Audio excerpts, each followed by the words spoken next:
وہ صراط المستقیم، سیدھا راستہ اور کون سا؟ یہ قرآن تو ہے۔ ہر رکعت میں کہتے ہو اہدنا الصراط المستقیم، اور قرآن دیا ہوا ہے اس پر غور نہیں کرتے۔ عجیب تماشا ہے ہمارا، نماز کی ہر رکعت میں اہدنا الصراط المستقیم، اور حضور فرمایا وہ الصراط المستقیم، صراط مستقیم یہ قرآن ہی تو ہے۔ الذکر الحکیم یہ قرآن ہی تو ہے۔ وہو حبل اللہ المتین، اور یہی ہے اللہ کی مضبوط رسی۔ آپ نے قاری صاحب سے وہ آیات سنی سورہ آل عمران کی، وَاعْتَصِمُوا بِحَبْلِ اللَّهِ جَمِيعًا وَلَا تَفَرَّقُوا، اللہ کی رسی کو مضبوطی سے مل جل کر تھامو اور تفرقے میں مبتلا نہ ہو۔ تفرقہ ہوگا تو کیا ہوگا؟ تمہاری ہوا اکھڑ جائے گی۔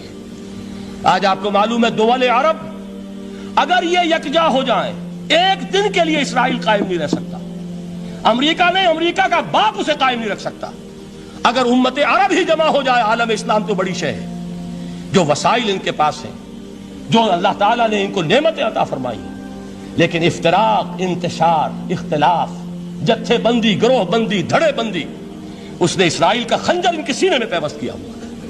اس لیے کہ فَتَذْهَبَ رِيحُكُمْ، اگر تم اختلاف کرو گے تو تمہاری ہوا اکھڑ جائے گی۔ آج وہ ہوا اکھڑ چکی ہے۔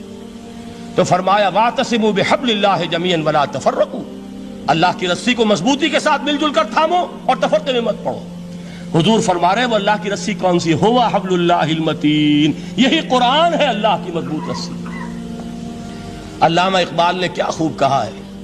علامہ اقبال نے قرآن اور حدیث کے حقائق کو جس طریقے سے اشعار کا جامع پہنایا ہے، وہ تو خود کہتے ہیں گوہر دریائے قرآن سفتام، میں نے قرآن مجید کے دریا سے موتی نکال کر اپنے اشعار کے اندر میں نے چن دیے ہیں۔ میرا کام اور کچھ نہیں ہے۔ موتی کوئی بھی غواص پیدا نہیں کرتا، دریا کی گہرائی سے نکال لاتا ہے۔ یہ میری حکمت نہیں ہے جو میرے اشعار میں ہے، یہ میں نے قرآن مجید کے دریا میں غوطہ زنی کر کے اس سے یہ موتی نکالے۔ گوہر دریائے قرآن سفتام۔ اب دیکھیے اسی حدیث کے اس ٹکڑے کو کیسے شعر میں لائے ہیں۔ از یک آئینی مسلمان زندہ است، پے کرے ملت سے قرآن زندہ ہست۔ مسلمان کی زندگی تو ایک آئین کے بدولت ہے، یہ آئین قرآن۔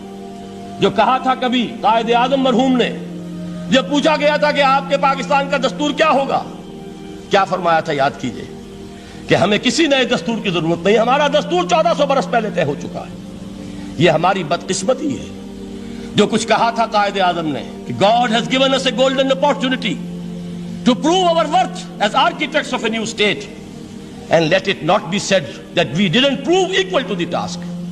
میں معذرت کے ساتھ عرض کروں گا حضرت کہ واقعہ یہ ہے کہ ہم اس کے ایکول ٹو دی ٹاسک ثابت نہیں ہوئے۔ قائد اعظم کا دیا ہوا پاکستان آج دنیا میں موجود نہیں ہے۔ اس کا ایک حصہ اپنے نام سے دستبردار ہو کر بنگلہ دیش بن چکا ہے۔ اس نے اپنی تاریخ کو خیر بات کہہ دیا ہے، حالانکہ مسلم لیگ کی جنم بھومی ڈھاکہ ہے۔ 1906 میں ڈھاکہ میں مسلم لیگ نے جنم لیا تھا، اور اگر وہ صرف ہم سے علیحدہ ہوتا یا گہرا صدمہ ہوتا، لیکن یہ کہ اس نے جب نام بدلا ہے، در حقیقت اس نے اپنے تاریخ سے، اپنے پس منظر سے استعفیٰ دیا ہے۔ یہ ہمارا دوہرا ہمارے لیے صدمے کی بات ہے۔ کیا دو یمن موجود نہیں ہیں؟ ان میں سے کوئی ایک بھی اپنا نام چھوڑنے کو تیار ہوگا؟ کیا دو جرمنی دنیا میں موجود نہیں ہیں؟ کوئی ایک بھی ان میں سے اپنا نام چھوڑے گا؟ کیا دو کوریا نہیں ہیں؟ دو ویتنام نہیں ہیں؟ تو کیا دو پاکستان نہیں ہو سکتے تھے؟ ہو سکتے تھے۔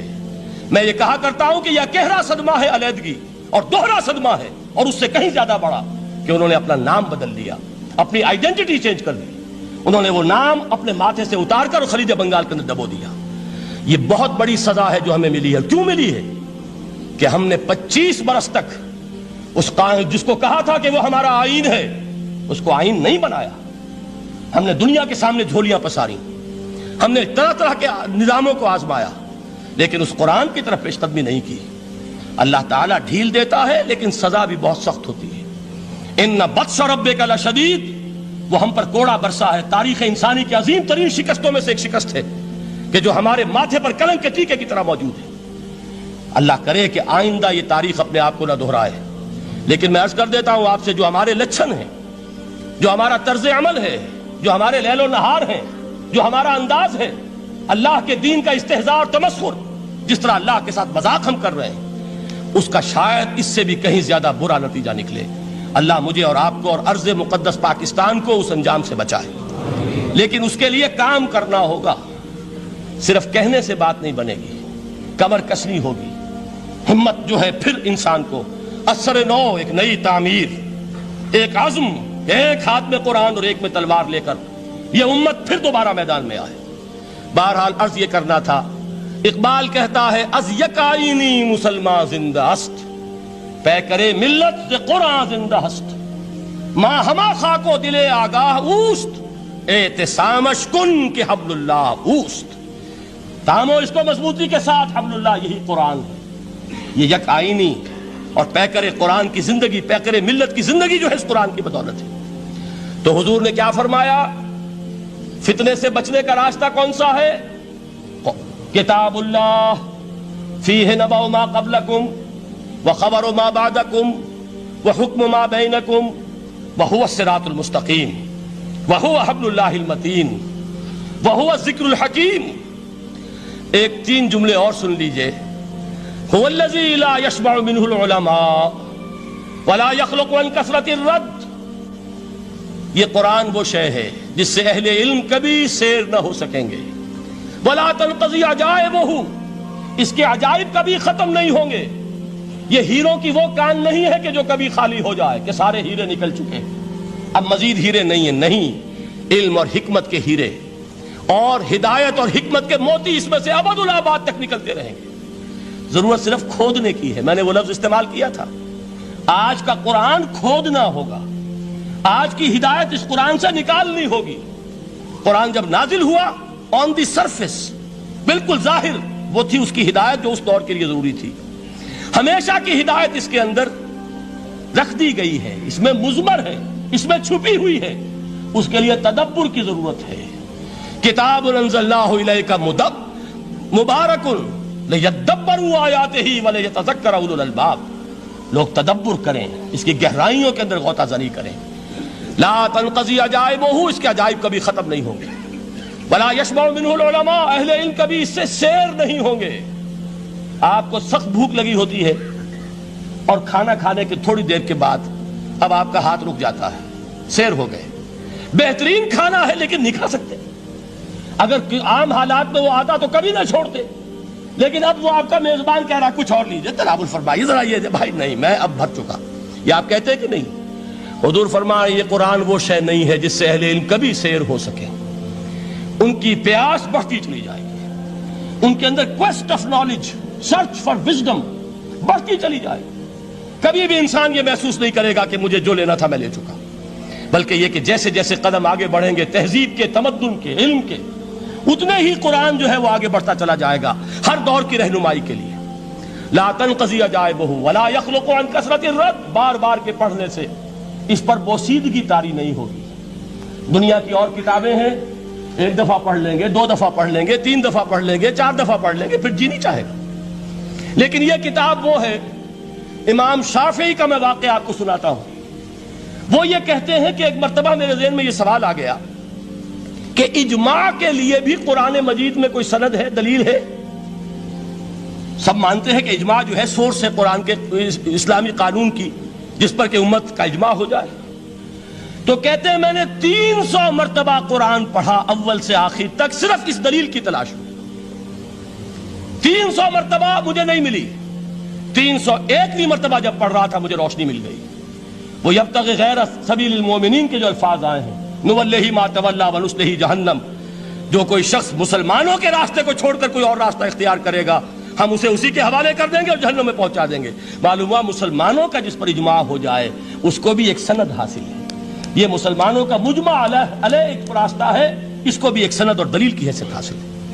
अब आखिरी अल्फाज जो मैंने पढ़कर सुनाए थे शुरू में, 4 अल्फाज हैं चोटी के, वो तो अल्लाह करे कि आप याद करें। इस हदीस का इख्तिताम, वैसे हदीस बहुत तवील है, कुरान मजीद की अजमत का बयान मुहम्मदुर रसूलुल्लाह की ज़बानी सल्लल्लाहु अलैहि वसल्लम, कद्र गौहर शाहदानत या बेदानत गौहरी। मैंने कुरान के 3 मकामात से 7 आयतें सुनाई और हुज़ूर सल्लल्लाहु अलैहि वसल्लम की चंद अहादीस सुना रहा। आखिरी अल्फाज क्या हैं? मन क़ाल बिही सदक़ा, जिसने इस कुरान की बुनियाद पर कोई बात कही उसने सच कहा। वमन हकम बिही अदला, जिसने इस कुरान की बुनियाद पर कोई फैसला किया उसने अदल किया। वमन अमिल बिही उजरा, और जिसने इस पर अमल किया उसका अजर महफूज। और आखिरी टुकड़ा, वमन दा इलैहि हुदया इला सिरात मुस्तकीम। जो इसकी तरफ बुलाएगा, इस कुरान की तरफ, किसी और को हिदायत हो न हो, उसकी हिदायत गारंटीड है। हुदया इला सिरात मुस्तकीम, ये माजी मजहूल वो है जो कोई शय हो चुकी, जो इस कुरान की तरफ लोगों को बुलाएगा उसे तो हिदायत नसीब हो गई सिरात मुस्तकीम की तरफ। अल्लाह ताला मुझे और आपको इस बात की तौफीक दे, इस कुरान मजीद की अजमत का इंकिशाफ हो हम पर किसी अदना से अदना दर्जे में, इस दर्जे में तो हो जाए कि फिर किसी और चीज के पढ़ने में लज्जत महसूस ना हो। अगर यह भी नहीं है, अगर डाइजेस्ट पढ़ने में ज्यादा दिलचस्पी है और शिकारियात पढ़ने में ज्यादा दिल लगता है, और अगर भूत प्रेत की कहानियां, यह भी अजीब है इंसान का मामला, अच्छे अच्छे उक़ला और अच्छे अच्छे बालिग लोग वो भी इस किस्म की ऑकल्ट चीजें पढ़ते हैं, तो मालूम हुआ कि कुरान मजीद से शनासा नहीं, कुरान से तारुफ नहीं हुआ, उसके जमाल और जलाल से कोई हिस्सा नहीं मिला। अगर यह हो जाए कम से कम, जैसे कि कहा था उन्होंने, वो जो सबा मुअल्लका के शायर हैं आखिरी, अब आदल कुरान, क्या कुरान के बाद भी गुंजाइश है कि अब मैं शेर कहूं? अगर यह हैसियत हमारी हो जाए कि कुरान के पढ़ने के बाद अब किसी और शय के पढ़ने में लुत्फ महसूस ना हो, जो चीज पढ़े कुरान को समझने के लिए पढ़े, कुरान के समझने के लिए। जाहिर बात है, मैं एक मिसाल दिया करता हूं कि आप समंदर के किनारे खड़े हैं, आपसे तो बहुत करीब है समंदर, लेकिन आप पानी लेना चाहते हैं तो उतना ही लेंगे जितनी बाल्टी आपके पास है। समंदर में पानी की कमी नहीं है, लेकिन आपकी बाल्टी, फूल खिले हैं गुलशन गुलशन, लेकिन अपना अपना दामन, गुलशन में फूल की कमी नहीं है, मेरी झोली छोटी है, क्या करूं? तो अगर आपका ज़र्फ़ ज़हनी छोटा है तो कुरान से कितना कुछ उसमें उड़ेल लेंगे। ज़र्फ़ ज़हनी वसी होना चाहिए, आपके ज़हन के अंदर वुसअत हो, और ये वुसअत ज़हन जो है ये पैदा होती है दूसरे उलूम से। आप साइंस जितनी पढ़ेंगे आपका ज़हन वसी से वसीतर होगा, फलसफा जितना पढ़ेंगे ज़हन वसी से वसीतर होगा, मंतिक पढ़िए ज़हन वसी से वसी होगा, तेज होगा, शार्प हो जाएगा। ये सारी चीजें दर हकीकत पढ़नी चाहिए, किस लिए? ज़र्फ़े ज़हनी को वसी करने के लिए, ताकि इसमें कुरान मजीद के इल्म और हिकमत का ज्यादा से ज्यादा हिस्सा हम हासिल कर सकें। अगर ये बात हो जाए, और फिर खैरुकुम मन तअल्लमल कुरान व अल्लमह, ये तो हुआ कुरान से हासिल करना। अब इस हासिल करने के बाद अब उसके बांटने वाले बन जाओ। सबसे बड़ी दौलत यह है, लिहाजा सबसे बड़ा सखी वो है जो इस दौलत को बांट रहा हो। इंसान का सबसे बड़ा खादिम वो है जो हिदायत के खजाने लुटा रहा हो। यह है सबसे बड़ी खिदमत खल्क, यह है सबसे बड़ी सखावत। दोस्तों, इस्लामिक वीडियोस के लिए हमारे चैनल इस्लामिक पोर्टल को सब्सक्राइब करना ना भूलें, बेल आइकन दबा दें ताकि हमारी हर आने वाली वीडियो आप तक आसानी से पहुंच सके। जज़ाकल्लाह।